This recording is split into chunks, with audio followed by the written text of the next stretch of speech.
ውድ ቤተሰቦች ተመልሼ መጥቻለሁ። ተመልሼ ስመጣ ትላንትና ነፂ ቪዲዮ ሰርታለች። ቪዲዮ ላይ የምትለው እኔ አላምንም ነበረ ሩታ እርጉዝ እንደሆነች ባየሁት አመንኩኝ። በእኔ ላይም በሩታ ላይም ለምን ይጫወታል አብርሽ? እዛ የሚያወራው ሌላ እዚህ የሚያወራው ሌላ ነው ስትል ነበረ። በመጀመሪያ ደረጃ አብርሽ ምንም አይነት ነገር እንደ ላንቺ መልስ እንደማይሰጥሽ እርግጠኛ ሆኜ ነው የምናገረው። ሲቀጥል ደግሞ አብርሽ ቪዲዮም አለ። ቤተሰብ ቪዲዮን ካያችሁት ሩታና እኔ ማለት አንድ ነን ሲላት ነበረ። ሩታ እርጉዝ ናት ሲላት ነበር። ሞር እንኳን እናት ታሀት ወደ ቡታጀራ እንግባ ስትለው እንኳን ሩታ እኮ ቢያንስ እርጉዝ ናት በምን ብዬ ላስረዳሽ እያለቻት ነበረ። ግን ያንም ሆኖ ከሩታም ተገናኙ። ከሩታም ጋር ሲገናኙ ድርቅ ያለ ክርክር ነበር የምትከራከረው። ሩታ ደግሞ የምትመልስላት የነበረ ግዴታ የተገባውበት የተፈራረምኩበት አንቺን ማየት አያስፈልግም ነበረ ስትላት እና አይን በአይን መዋሸት ማለት እኔ በነፃነት አይቻለሁ ማለት ነው። ሲቀጥልም ደግሞ ሚዲያ ላይ እጠፋለሁ አልመጣም እያለች ነበረ። ሚዲያ ላይ ለምንድን ነው የምጠፊው? ስሪ ተለወጪ።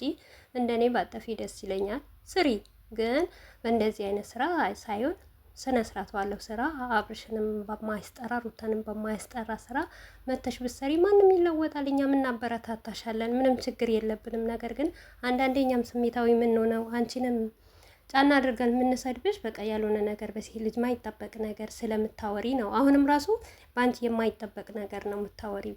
አሰላሙ አለይኩም ወራህመቱላሂ ወበረካቱ። ውድ ቤተሰቦች ሰላም ሰላም ብያለሁ። በያላችሁበት ሰላማችሁ ብዙ ትረፍርፍ ይበልልኝ። ይህን ቪዲዮ ከወደዳችሁ ላይክ፣ ሼር፣ ሰብስክራይብ እያደረጋችሁ ቤተሰቡ ነው እና የትላንትና አይነት ቪዲዮ እናንተ ምን አያችሁት? እኔ በጣም እኔ እንጃ አይን በአይን መዋሸት ወይም ደግሞ ድራማ እንደሆነ ነው የተረዳሁት ማለት ነው። እና ሲቀጥል ማልቀስም የለብሽም መመታትም የለብሽም። በቃ ስነ ስርዓትሽን ይዘሽ ሩታን ካየዋት በኋላ ሆድዋን እየገፋ ነው እና ሆድዋን ካየው በኋላ ተረዳውኝ አሳዘነችኝ እያለች ነበር። መጀመሪያ ነበረ እኮ ይሄ ማሰብ የነበረብሽ ሴትነትሽን አለማርከስ። ምንም ሩታ ራሱ እርጉዝ ባትሆን እዚህ ጋር እርጉዝ ስለሆነች አይደለም።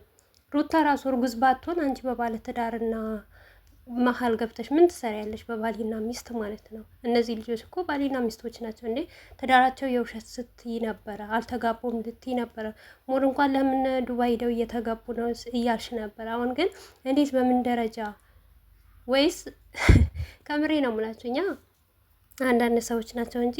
ምክንያቱም ይህ ስራ በጣም ኦቨር የሆነ ቫይረል ቢሆነው በጣም ውጤታማ ነገር ቢሆን እይታ ቢኖረው በቃ ትልቅ እንደ በፊት እንደ መጀመሪያ እንደ ዳኒ ምናምን ነገር የያዙኝ ልቀቁኝ የሚባልበት ነገር ቢሆን አይቆምም ነበር። ነገር ግን በቃ ሰው ሁሉ ተሰላችቶታል፣ ሰው ሁሉ ደብሮታል፣ ሰው ሁሉ ልቡ ታሟል፣ ቆስሏል፣ አዝኗል፣ ደብሮታል። ለዛ በቃ ምንም አይነት ለውጥ የለበትም በሚሰራው ስራ ማለት ነው። እውነት ካያችሁት ቪዩ ራሱ የለውም። ቪዩ በቃ ያለው የስድብ ማት ነው። ኮሜንት ጋጋታ ነው ያለው። ላይክ ራሱ በጣም እየቀነሰ ነው።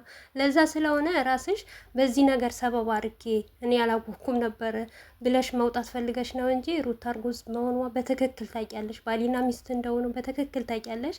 ሲቀጥል ደግሞ አብረሽ ከአንድ ሁለትም እየነገረሽ ነበር ይሄንን ነገር አትግጂ ማለት ነው። እና ይቅርታም ስለጠየቅሽ ደግሞ ይሄም አንድ ነገር ነው እና ከአሁንም ወዲህ አብረሽንም ሩታንም ይቅርታ ጠይቀሽ አብርሽና ሩታን አስታርቀሽ ከዛ አንቺም ስራሽን ስሪ፣ እነሱም ስራቸው ይስሩ። እኛም የምንወዳቸው ተራ በተራ በየሄድንበት ደግሞ አንቋሰል፣ ልባችን አይመመን እባካችሁ። እኛ ታመናል ማለት ነው እና ሰው መውደድና ሰው ማድነቅ ወንጀል የሆነብኝ ነው እኔ እውነት ለመናገር ማለት ነው። እና አታሳመሙን እባካችሁ ማለት ነው። የሆነ ቀን እንደዚህ ስንወዳችሁ እነዚህ ስንጣላላችሁ እንደዚህ ስንፋጭላችሁ የሆነ ቀን ልንጠላችሁ ይችላል፣ አይታወቅም ማለት ነው። እና እኛም ለምንመሰጣችሁ ፍቅር እናንተ ፍቅር ስጡን፣ ደስታን ስጡን። እውነት ደስታችን መልሱልን። በቃ እኔ ቤተሰብ የናፈቀኝ ነገር ቢኖር ደስታ እንደሚመለስ ምንም አይሰራም። በእርግጥ ጫጫታ ከሌለ የሆነ ነገር ከሌለ ሚዲያውን ይቀዘቅዛል። እንደኔ ሰላም ላግኝ ጤነኛ ልሆን በቃ ሚዲያውም ስራም ቢጠፋ ደስ ይለኛል። እኔ ሰላሜን አጥቻለሁ በሄድኩበት ሁሉ ማለት ነው። በቃ የሆነ ነገር ተዋዋለው ስትሉ ማተውት ነገር ይኖርባቸዋል። ያንን ነገር መተው አልቻልኩም። እኔ በጣም ተቸግሬያለሁ። እውነቴን ነው የምላችሁ። በገባሁበት ቤት ሁሉ መባላት፣ ማልቀስ፣ መናገር እና ነገረኛ ሆኛለሁ ማለት ነው። ከሚበዛ በላይ እውነት እኔ ሌላ ነኝ እስከምል ድረስ ማለት ነው። እና ለዛ ሁሉ በቃ ወደ ራሳችሁ ተመለሱ ሁላችሁ ማለት ነው። ተመልሳችሁ እኛንም ደግሞ ሰላም እረፍት ስጡን ማለት ነው። ቢያንስ እንኳን ሌላ ማይዲያ እስከሚመጣ እስቲ ለሳምንት እስከምንድለት እረፍት ስጡን ማለት ነው። እኔ እየገረመኝ ነው እውነት ከልቤ አይደለም የምስቀው፣ በጣም እያዘንኩ በጣም እየደበረኝ ነው ማለት ነው። እና ስራ እንደኔ እኔ እንጃ ይህን ስራ እንደኔ የደበረው እና እኔ እንደኔ ልቡ ያቆስለው አለ ብዬ አልልም። ይኖራል ግን ከኔ የሚበስ ማለት ነው።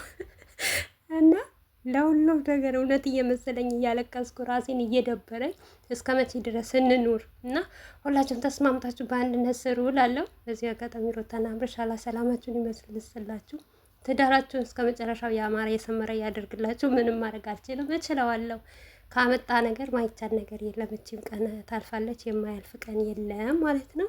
የቀን ክፉ እንጂ የሰው ክፉ የለም ነው የሚባለው። የሆነ ነገር የሚባል አባባል አለ። ባይ ባይ